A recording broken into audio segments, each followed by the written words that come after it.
Je retrouve l'un de mes plateaux habituels avec, comme on le dit dans le jargon du football, les titulaires du débat culturel, bien souvent, sur cette émission. Dieu Calibre, bonsoir. Bonsoir Stan. Comment ça va? Ça va, super. Merci pour l'invitation et salut aux téléspectateurs. C'est ça. Merci beaucoup d'être toujours disponible. Ça fait plaisir. On fait autant qu'on peut puisqu'on doit répondre aux devoirs. C'est ça. Merci beaucoup.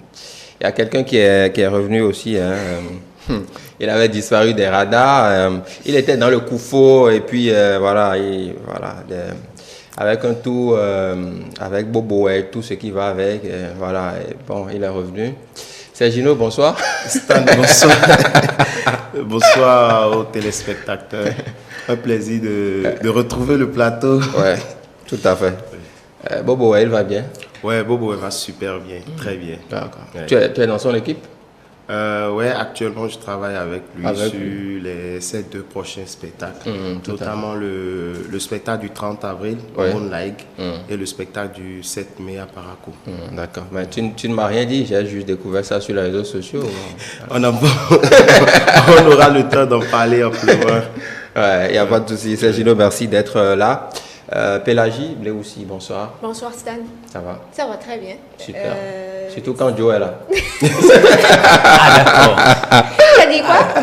Non, j'ai rien dit. Ok, On y d'accord. va. Donc oui, ça fait 2 fois d'affilée. D'affilée, voilà. Donc, Tu es une titulaire indiscutable. Donc, Oui, voilà. effectivement, C'est ça. effectivement, titulaire indiscutable. Je suis là donc pour discuter. C'est ça. Pélagie Bléoussi, chroniqueuse culturelle, animatrice télé. Elle maîtrise l'actualité culturelle du Bénin, du Togo et bien au-delà. Voilà, c'est ça. Joe Calibre est manager d'artistes, artiste lui-même. Et puis, il gère d'autres choses aussi au niveau du groupe Empire. C'est beaucoup de choses. Voilà. Oui, effectivement, je suis régisseur son et lumière pour certains spectacles où j'ai eu la chance de participer, oui. C'est ça. Semble-t-il que ça donne beaucoup d'argent quand on est régisseur spectacle.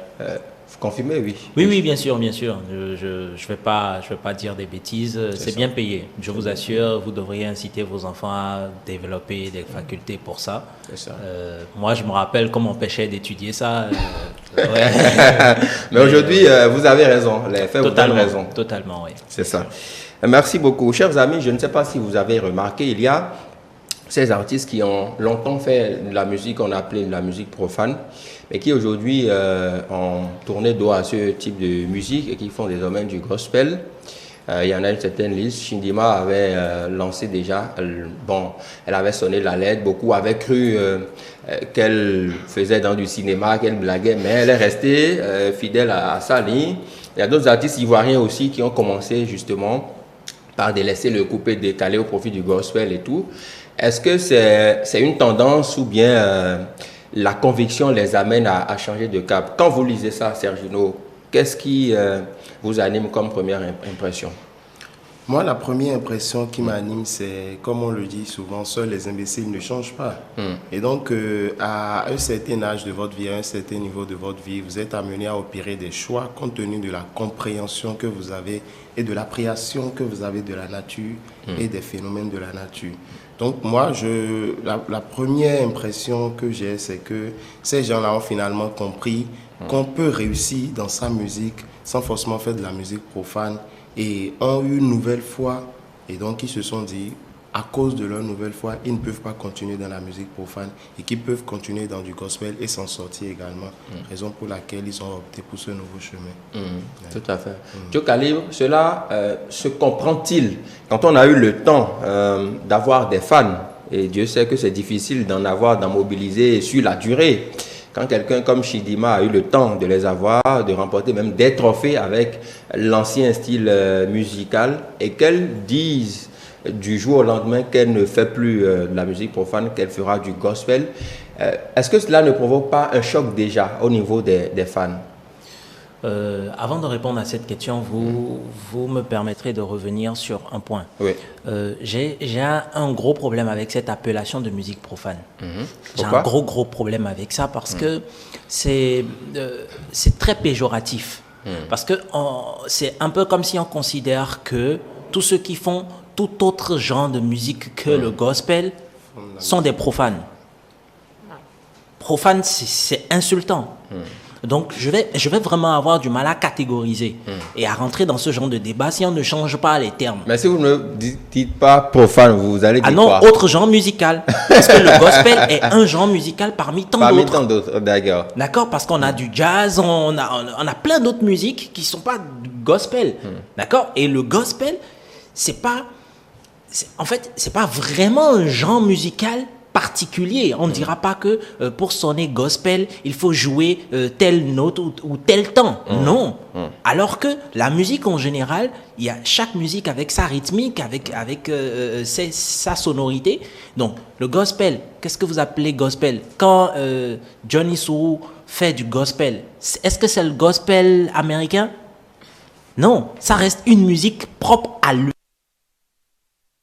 Les Américains ne se reconnaîtront pas dedans, mais ça reste du gospel. Le gospel, c'est une musique, peu importe le genre musical que c'est, que l'on attribue à Dieu pour louer essentiellement Dieu.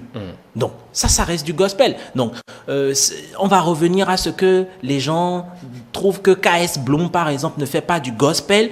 Et ça, c'est une guerre entre les gens là-bas. Parce qu'il ferait... C'est un débat qui continue toujours en Côte d'Ivoire.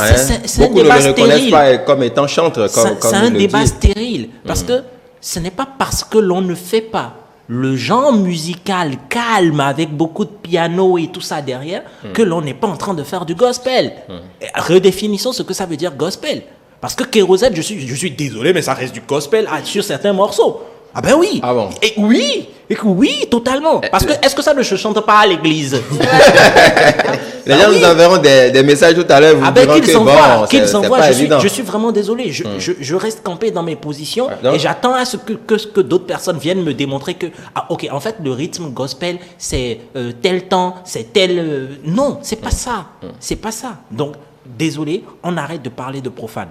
Maintenant, les gens peuvent être totalement libres de faire la musique qui parle à leur esprit, à leur âme.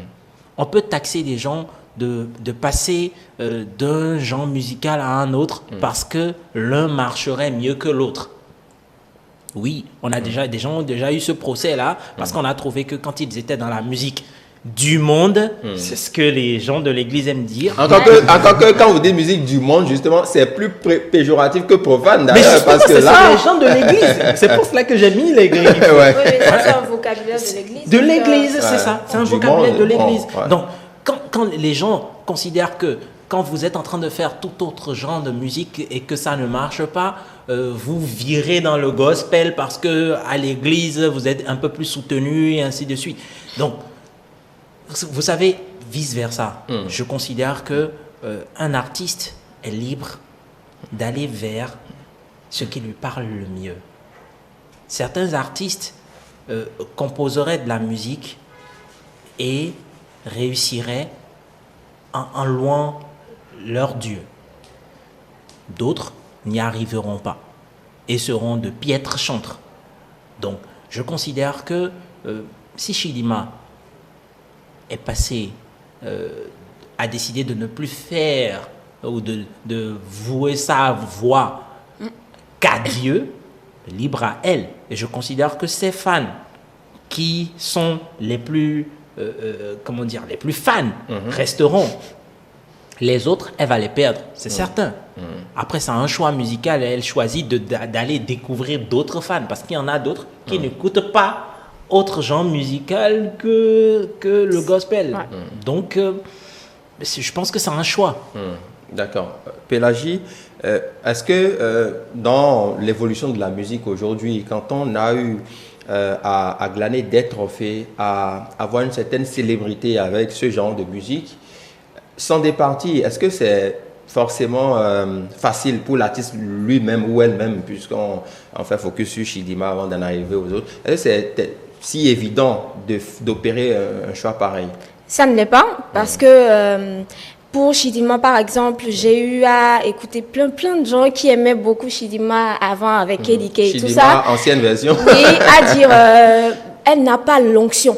Elle n'a pas l'onction parce que si Chidinma chante du gospel ou en tout cas elle chante une chanson uniquement dédiée à Dieu, elle ne vous touche pas comme une certaine Ada. Ouais. ces chantres du Nigeria qu'on connaît pour leur voix, pour leur... Voilà.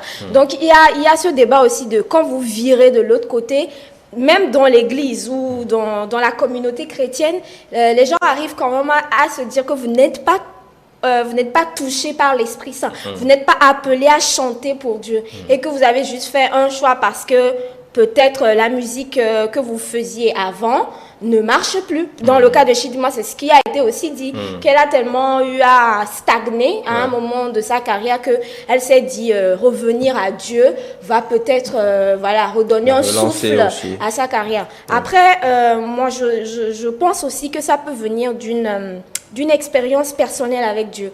Ça peut ne pas plaire à ta fanbase en tant que chanteur de tournée, mais si tu as fait une rencontre, comme ils le disent, où tu as reçu l'appel par rapport à Dieu, je pense que tu vas faire fi de tout ce qui peut se dire autour de toi et répondre à cet appel. Il y a le grand zouker que, je ne sais pas si tout le monde a eu cette information, mais Jackie Rapon est devenu un chanteur de gospel. Tout à fait, ouais. Donc voilà, et ça ne veut pas dire que toute sa musique qu'il a faite avant, ça n'existe plus, ça existe. Mais aujourd'hui, il a décidé de consacrer sa vie à Dieu. Et après, est-ce que ça marche comme le zouk qu'il a fait avant? Non. Parce que les gens ont toujours ce truc au travers de la gorge que non, on ne veut pas, c'est pas ça, c'est pas dans ça qu'on t'a connu. Et par contre, ce que Joe a eu à dire, c'est-à-dire qu'on va quand même vers d'autres personnes qui vous découvrent dans cette nouvelle musique que vous faites et qui se disent, ah ouais, vous pouvez faire ça. Donc, vous avez quand même de nouvelles personnes qui vous soutiennent et d'autres qui partent. C'est la vie, quoi. C'est ça. Il y a un artiste ivoirien, Vecho Lolas, qui faisait du genre coupé décalé, qui a décidé de donner sa vie à Dieu, comme on le dit, et il chante autre chose maintenant. Et il y a eu beaucoup de personnes sur son dos, en fait. Beaucoup qui l'ont critiqué, qui ont dit non, le coupé décalé marchait, mais pourquoi tu veux parler de Dieu aujourd'hui et tout ce qui va avec. Les critiques auxquelles on peut faire face, Sergino Obosu, dans cet univers musical, on ne va pas supporter ceux-là qui critiquent, mais est-ce que quelque part ce n'est pas fondé? Quand, je ne sais pas trop, on vous connaît en tant que Sergino, un beau jour vous venez, vous dites que vous vous convertissez, vous devenez, chantre Sergino. Voilà, chantre Sergino, ou bien, voilà, quelque chose comme ça. Ça fait un tic dans la tête, en fait, pour ceux qui vous ont connu. Est-ce que ce n'est pas normal d'avoir une réaction peut-être anti, et puis finalement essayer de s'accoutumer avec le temps? Oui, moi je pense que c'est tout à fait normal et naturel que des gens ont ces genres de réactions-là lorsque on vous connaît tel et que du jour au lendemain vous changez de casquette. Mais moi je pense qu'après il ne faut pas se focaliser sur ces critiques-là parce que chacun en fait sait pourquoi il fait quelque chose. Il faut pas juger. Souvent, on juge à tort et à travers. On ne cherche pas à comprendre réellement qu'est-ce qui a poussé les gens vers. C'est vrai que dans les raisons qui peuvent pousser ces artistes-là à changer de casquette, il pourrait y avoir le fait que quelque part la musique qu'ils faisaient ne marche pas et qu'ils ont envie de faire quelque chose de nouveau. Mais il peut y avoir aussi qu'ils ont la vocation et qu'ils ont été appelés par Dieu. Et si demain je deviens pasteur, ça ne veut pas dire que c'est parce que ce que je fais actuellement ne marche pas forcément, mais peut-être parce que j'ai été appelé. Donc je pense que quelque part, oui, c'est naturel que les gens aient des pressentiments, que les gens ne soient pas contents, mais quelque part, il faut également qu'ils essaient de comprendre qu'est-ce qui a poussé cette personne-là à avoir à vouloir changer de casquette. Parce qu'il y a beaucoup de choses que les gens vivent au quotidien. Il y a beaucoup de choses que les gens traversent et qu'ils n'arrivent pas à montrer. C'est vrai, l'artiste est là, il chante, on le voit et tout, c'est beau, mais on ne sait pas qu'est-ce qu'il vit. On ne sait pas quelles sont ses réalités. Et on ne peut pas comprendre tout ce qui pourrait le pousser à changer de casquette, à prendre de nouvelles décisions. Donc moi, je pense que, ouais, on peut juger, mais on peut essayer quand même de comprendre qu'est-ce qui pousse les gens à changer de casquette et à prendre certaines décisions très importantes. Parce que c'est des décisions importantes. Si vous faites une musique qui vous marche et que vous changez de casquette et que la musique ne marche pas, vous disparaissez. Et donc, c'est un choix de vie. Et c'est un choix très important et je suis sûr que ces artistes-là mesurent tout ce qui est porté autour et ne sauraient faire ces choix-là à la légère. Donc, juger, oui, mais il faut essayer de comprendre les gens. Il faut essayer de comprendre les gens.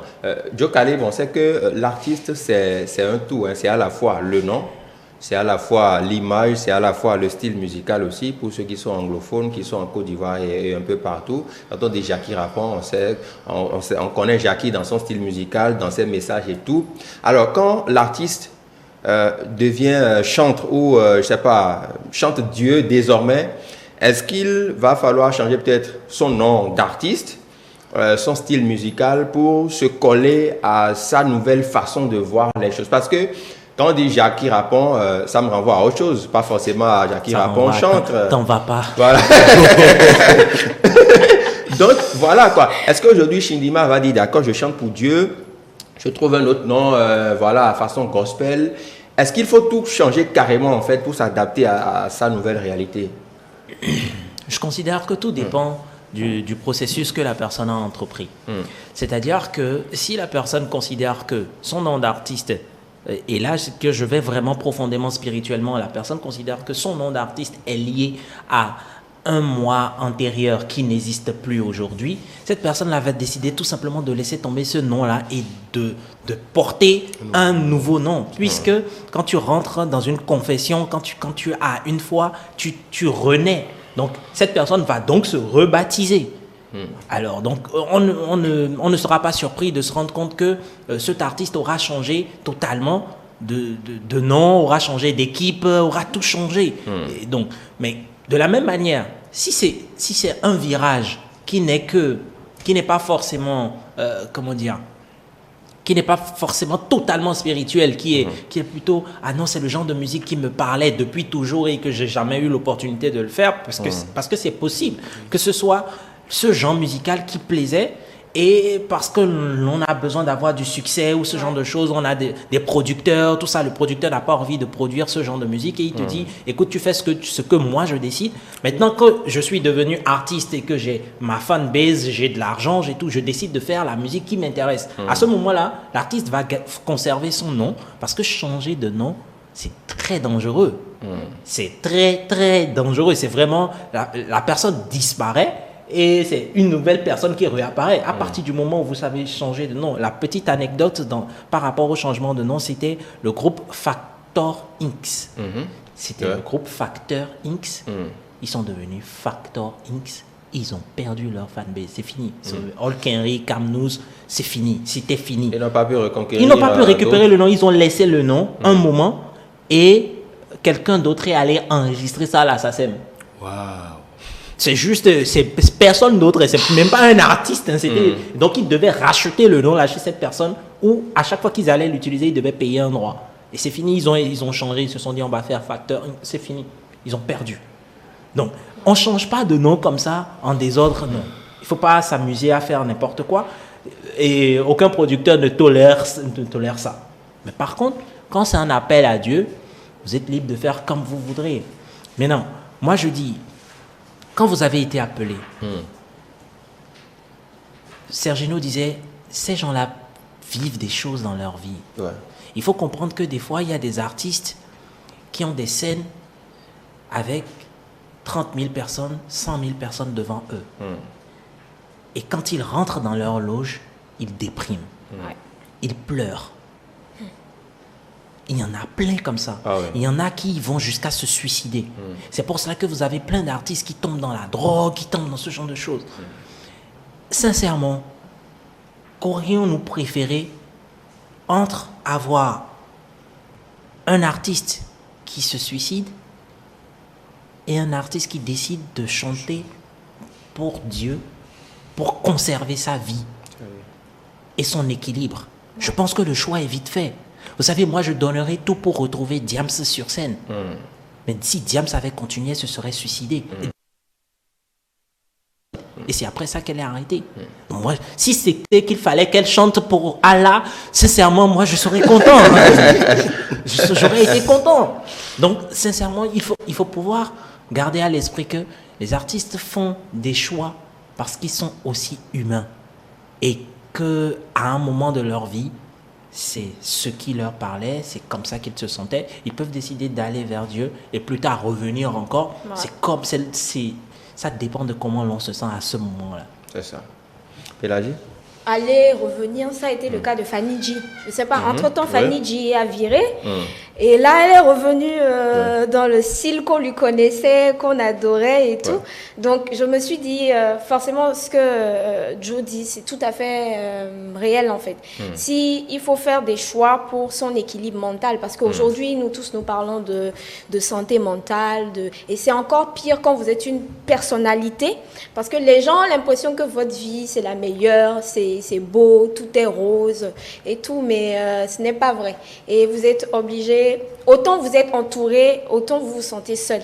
Et s'il faut faire des choix comme aller vers Dieu, ou méditer, ou je sais pas, il y a tellement de solutions dans ce monde pour chaque problème qu'on rencontre. Si vous, en tant qu'artiste, vous trouvez que changer de style musical, ou en tout cas parler avec Dieu directement, avec le don qu'il vous a donné, c'est ce qui va vous aider, vous le faites. Après, les gens, ils diront toujours quelque chose. Que ça marche ou pas, on dira toujours quelque chose.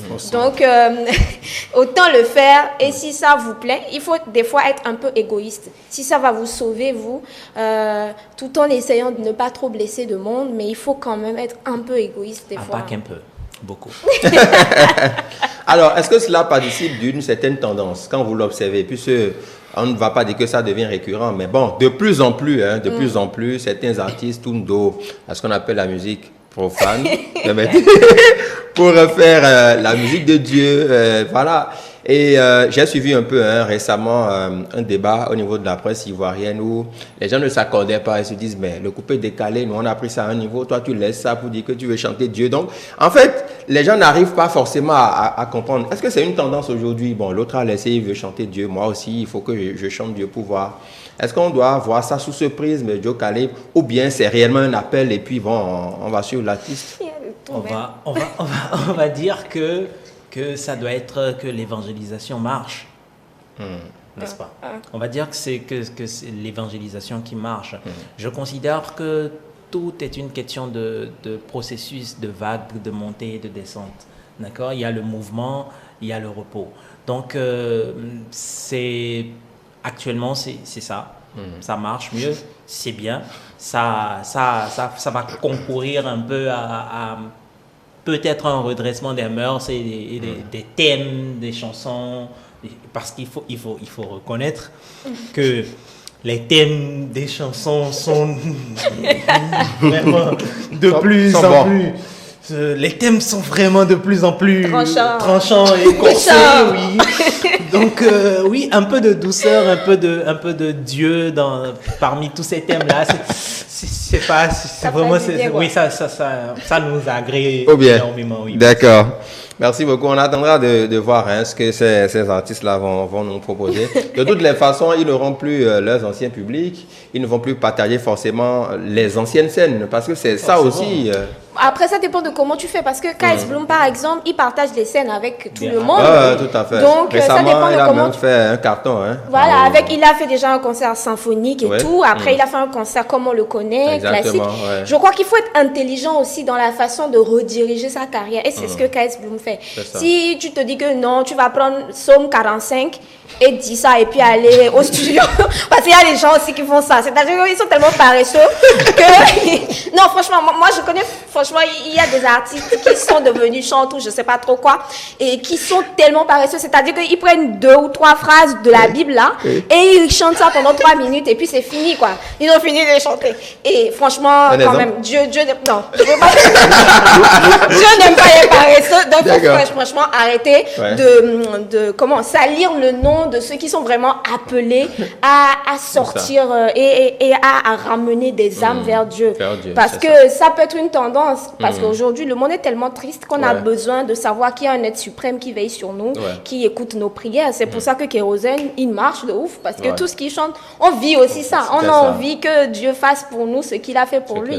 Donc oui, ça peut être une tendance. Mais si ça nous apaise, ça nous aide à nous rapprocher de Dieu, c'est une bonne chose. Pourquoi pas? Et l'autre chose que je voulais ajouter, c'est que c'est pas parce qu'on a décidé d'abandonner la musique qu'on fait désormais de la musique gospel qu'on ne fera pas dans le style habituel. On peut faire du gospel dans du coupé décalé. On peut faire du gospel dans plusieurs styles. Vous avez vu la dernière sortie de Raphaël Thierry, vous avez vu le style, mais vous avez vu comment ça marche. Et il y a plusieurs autres exemples. C'est pas parce qu'on a décidé de faire du gospel qu'il faut forcément faire du harangue-baron, qu'il faut forcément le faire dans ce style-là. Mais Donc, si la personne a reçu l'appel pour faire ça. oui, vous avez reçu l'appel, mais le Oui, plus important, c'est pour chanter Dieu. chanter Mais- Dieu. Est-ce que Dieu vous donne les notes et puis les mesures et tout ça, mais ça, jamais. je sais Donc, pas. Hein. vous pouvez, ils peuvent garder leur style habituel et conserver leur fanbase.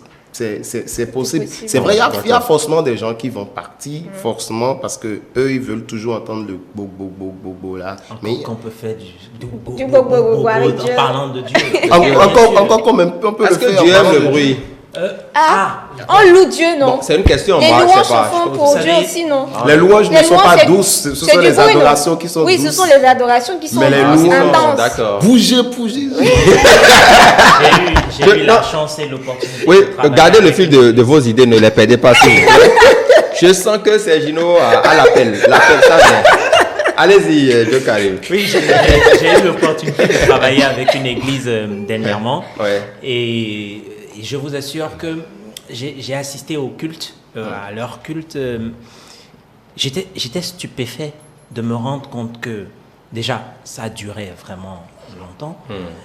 Et pendant 3 heures de temps, c'était de la musique à fond Wow. et à un niveau et des BPM tellement rapides. Je me suis dit, mais comment vous tenez? Les musiciens là sont à décorer. Et c'est live pur. Et le pasteur et tout le monde, je me suis dit, mais ah ouais, non, c'est plus chaud que le décalé. Qu'est-ce que vous dites? Et ils font de tous les rythmes. Ils font de tous les rythmes. Enfin, je ne parlerai pas de l'église ici, mais c'est une église tenue par un Camerounais là.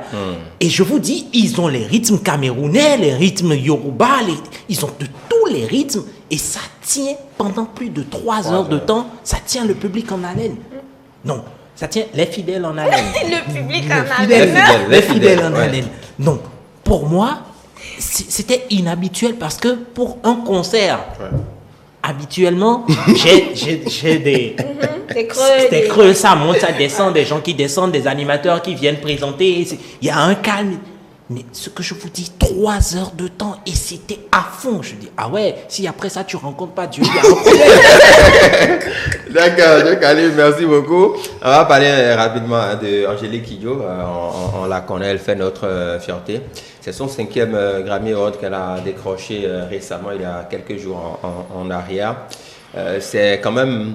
est-ce qu'on va dire que c'est le couronnement d'une riche carrière ou bien c'est peut-être l'exemple typique de ce qu'on appelle l'endurance dans le travail? Parce que elle est à ce niveau, ce n'est pas aujourd'hui, Sergino. Oui, je pense que Angélique Kidjo a su trouver le truc qu'il faut pour pouvoir faire de la musique. Parce que Angélique Kidjo fait une musique qui contribue vraiment à la valorisation de la culture africaine et également qui fait la promotion des valeurs. Donc, c'est normal. Angélique Kidjo, 5 Grammy, on ne s'étonne pas parce que quand on sait l'album Modern Nature, quand on l'a écouté et quand on connaît les titres qui ont été développés dans cet album-là, on se dit c'est clair qu'elle soit en arrivée à ce niveau-là. Parce que ça fait depuis 2008. Elle a pris 2008, 2015, 2016, 2020, 2021. Donc, 2022, pardon. Donc, 5 Grammy. je dirais tout simplement que c'est le fruit d'un travail bien fait et d'une endurance sans relâche. Sans relâche, oui. Pélagie, un mot sur notre mémé nationale. Elle a, bon, on peut l'appeler mémé, hein, 61 ans. 61 quand même. ans. Oui, c'est une mémé.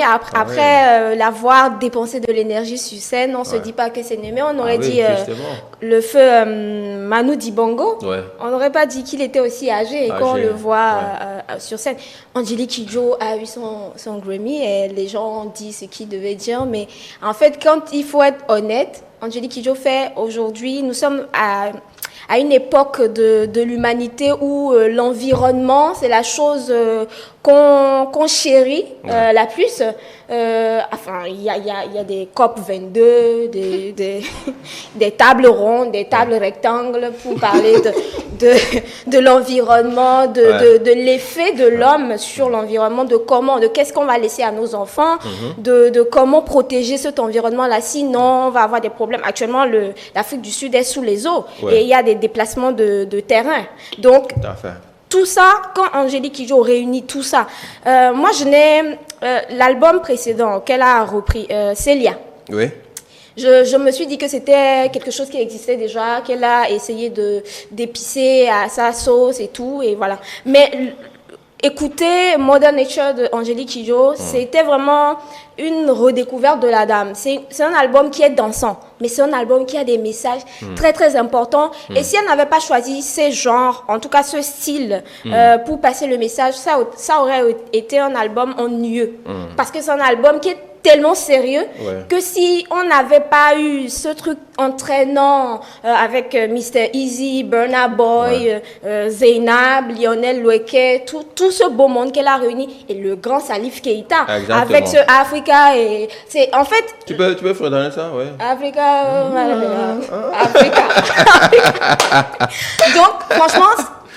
ça a été une stratégie qui a marché pour Angélique Kidjo. On ne gagne pas un Grammy parce qu'on sait trop bien chanter. Non, parce que, c'est vrai. Oui, il faut au-delà de ça, il faut avoir toute une stratégie. Et elle maîtrise la stratégie. Je suis désolée que vous aimez. Justement, elle a fait quand même un hommage à tout ce beau monde-là lors de la réception de son trophée. Je l'ai suivi. Voilà, ça nous a donné la chair de poule. Joe Caleb, sur Angélique Kidjo, on la connaît. Bon, celui qui ne la connaît pas est né aujourd'hui, forcément. Elle a de la bouteille en matière de musique, elle a de l'expérience. Alors, la question qu'on se pose, oui, assez de Grammy, assez de trophées, assez de récompenses, de lauriers. Mais bon, la suite, il faut quand même préparer une relève. Il faut que ça inspire une certaine jeunesse quand même en matière de musique. Que faire? Il y a un moment, on pouvait taxer Angélique Kidjo de ne pas tendre la main à la jeunesse africaine. Ouais. Je crois que depuis un moment, c'est plus ou moins réglé. Elle tend la main, je m'en suis rendu compte, elle tend pas la main à ceux qui n'ont encore rien prouvé, à ceux qui n'ont encore rien fait, ou à ceux qui ne sont pas assez structurés. Elle considère que quand une personne est structurée, elle peut lui tendre la main parce que ça sert à rien forcément de... Vous savez, on peut donner un turbo à une voiture qui n'est pas bien construite et ça ne fera que cracher cette voiture-là. Ouais. Donc, quelque part, Angélique Kidjo, ça a un coup de boost. Et c'est pas juste Angélique Kidjo, il faut pas juste voir Angélique Kidjo en tant que personne juste. C'est vraiment toute une équipe, c'est une industrie qu'il y a autour d'elle.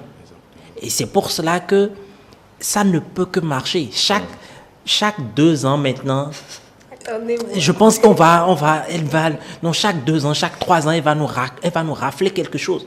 Parce que sa première participation était en 95 avec Agolo. Et il a fallu longtemps avant qu'elle ne puisse gagner une première fois.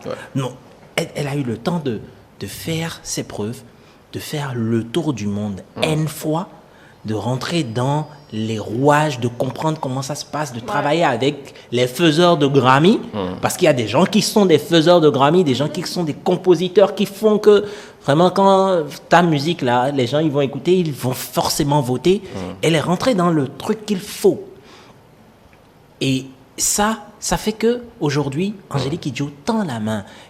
Pélagie vient de citer un parterre d'artistes, que ce soit des artistes du passé, que ce soit des artistes du présent.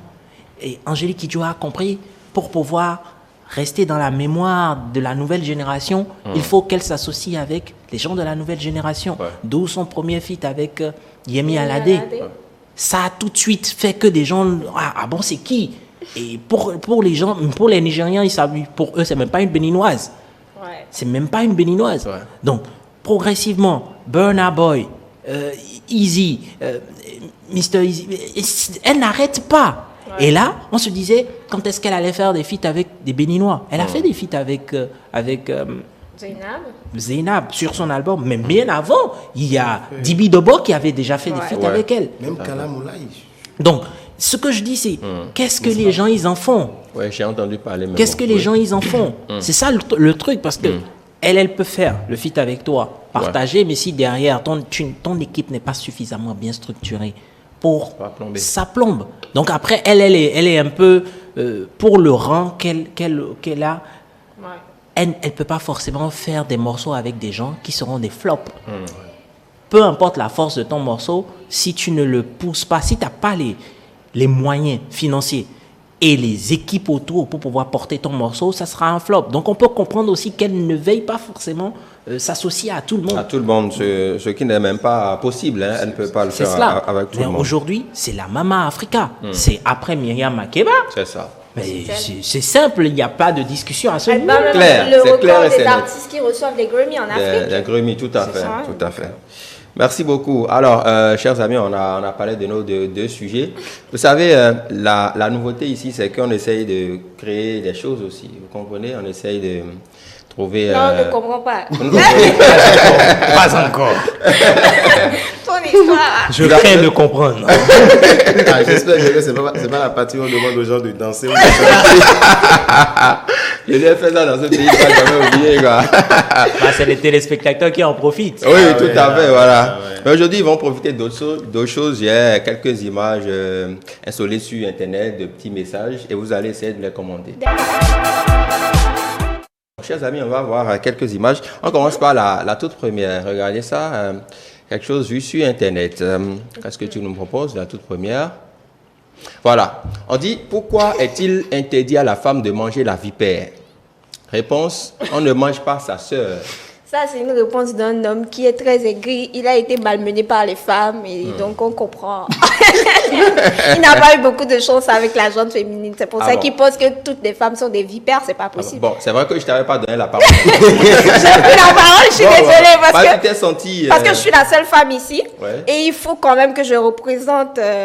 Quand même, mes soeurs vont me frapper si je sors. Même ceux qui réalisent, elles vont me frapper. Les vipères? Non. Moi, je pense plutôt que cette réponse a été donnée par quelqu'un qui connaît la Bible, qui connaît l'histoire de Adam et Ève. Okay. Parce qu'on sait que dans la Bible, c'est à Ève que la vipère a À quel moment on a dit que c'était une vipère et à quel moment la vipère s'appelait Ève? Il y avait non, c'est le serpent. On a dit le serpent, on n'a pas dit la vipère. Attends. On va revoir cette tige. On va revoir l'image s'il te plaît. On dit... voilà, pourquoi est-il interdit à la femme de manger la vipère? On dit, on ne mange pas sa sœur. C'est ça. On ne mange pas sa soeur. Parce que c'est à son frère qu'on doit manger. Et la vipère. Dans la Bible, c'était pas la vipère, c'était un serpent. Et c'était même un serpent pour les arbres. Il y a un autre verset dans la Bible où on a précisé que c'était une vipère. Ah bon? Allons chercher. L'appel. Mais c'est pas que... Oui, Effectivement, avec un appel avec un grand A. Oui, donc allez ton avis sur l'image. C'est des conneries. Le titre après que je... D'accord. Joe? Oui, moi je vais rester neutre comme la Suisse. Je considère que la femme n'est pas forcément une vipère, même s'il y en a qui le sont. Et que, bon, c'est assez drôle comme commentaire, c'est assez drôle. J'aime bien la manière dont ça a été tourné. Oui, j'aime bien, oui. D'accord, deuxième image. On va prendre la deuxième image. Voilà, on dit, des gens se lavent à 23 heures pour dormir et se lavent encore à 6 heures pour sortir. Je dis, le sommeil salit. Et puis quelqu'un dit, toi tu dois te laver dans de seaux. Bon, un truc comme ça. Oui. C'est vrai que... Bon, moi je prends la parole. Oui, il faut prendre. Voilà. C'est vrai que j'ai jamais vraiment compris. Mais après, ça dépend de la chambre dans laquelle tu dors. Ah bon? Parce que si tu dors dans une chambre où il fait chaud, tu peux te lever et sentir mauvais, alors que tu n'as rien fait la nuit. Donc, il y a ça, il faut comprendre. Après, si tu dors sous climatiseur et tout ça, en vrai, tu n'as pas besoin de laver vraiment, hein, surtout s'il fait froid. Le matin ou les soirs? Le matin. Les soirs, là, tu vas suer. Là, il y a 2 créneaux. On dit, on se lave le soir avant à 23 heures. Tu dors et tu te lèves à 6 heures. À 6 heures, tu te et laves. Tu te laves. Moi, je pense qu'après une journée, il faut forcément se laver parce qu'on est sorti de la maison, il y a eu de la sueur, il y a eu tout ce qu'il y a eu, on a rencontré des personnes. Oui, mais entre Tu 23 ne comprends heures et 6 heures. pas. Non, entre 23 heures et 6 heures. n'avez rencontré personne. Mais quand vous vous levez le matin... Mais tu as dormi, non? Tu as juste dormi. C'est comme une coutume. Il faut vous laver. Mais après tout, il y a des activités qui peuvent avoir lieu la nuit où on va suer et tout. Et il faut se laver le matin. D'accord. Oui, c'est dans ce cas, oui. L'image n'a pas précisé cette activité. Joe Calif. Bon, je considère que si je vais rester littéral, on a dit 23 heures. Cela ne veut pas dire que vous rentrez à 23 heures chez vous. Donc peut-être que vous êtes rentré à la maison à 19h, 20h, vous avez pris une douche et avant d'aller vous recoucher, vous reprenez une autre douche à 23 heures. Bon, il faut enrichir la sonnette. Et ensuite, à 6 heures, il faut se relaver. Oui. Moi, je souffre un peu de ça, oui. Je suis tout le temps en train de prendre des douches. Oui, je ne sais pas pourquoi, mais c'est pour le plaisir de le faire. Mais seulement que je ne pense pas que quelqu'un... Enfin, il y a des gens qui peuvent le faire, effectivement. Se lever le matin, ne pas prendre sa douche le matin. Le visage, on n'est pas frais. Non, tu te débarbouilles. Non, c'est pas forcément la même chose. Hein. Oui, mais attends, Il y a ce truc-là, il y a ce truc, on n'est pas à l'aise. Il y a même des astuces. Quand tu dois travailler très tôt le matin et que tu sais que tu as le sommeil lourd, tu te laves à minuit ou je sais pas, minuit, 1h du mat. Quand tu t'endors, tu te réveilles. Tu n'as pas le temps, tu t'es réveillé à peut-être 15 minutes de l'heure de ton boulot. Bro, tu n'as pas le temps. Tu te brosses, tu te débarbouilles et tu vas bosser. Après, tu reviens, tu mets déodorant. Non, mais j'espère bien que c'est... Et ceux qui n'en mettent pas. Parce que la femme peut se laver à 23h, ne pas se laver le matin, sortir. Qu'est-ce que tu sais de la femme? Bon, là, tu es femme, tu as déjà vécu dans le corps d'une femme. Moi, je ne peux pas imaginer ça. Hein? Une femme qui ne se lave pas le matin, moi, je ne peux pas imaginer tu ça. n'as pas vécu dans le corps d'une femme, donc tu ne peux pas savoir. D'accord, on va regarder une autre image. J'en ai beaucoup pour vous. Une troisième image. Voilà. Eddie, depuis que je suis né, je n'ai jamais vu la femme d'un président enceinte. Ou bien c'est interdit par la Constitution. C'est pas possible. C'est un bon constat. C'est vrai quand même, mais moi non. Ou bien C'est un bon constat. J'en ai jamais vu. C'est vrai que Jamais. vous avez vu, non? C'est un bon constat. On ne voit que les enfants. C'est-à-dire que c'est même comme s'il y avait des mères porteuses pour les femmes des présidents.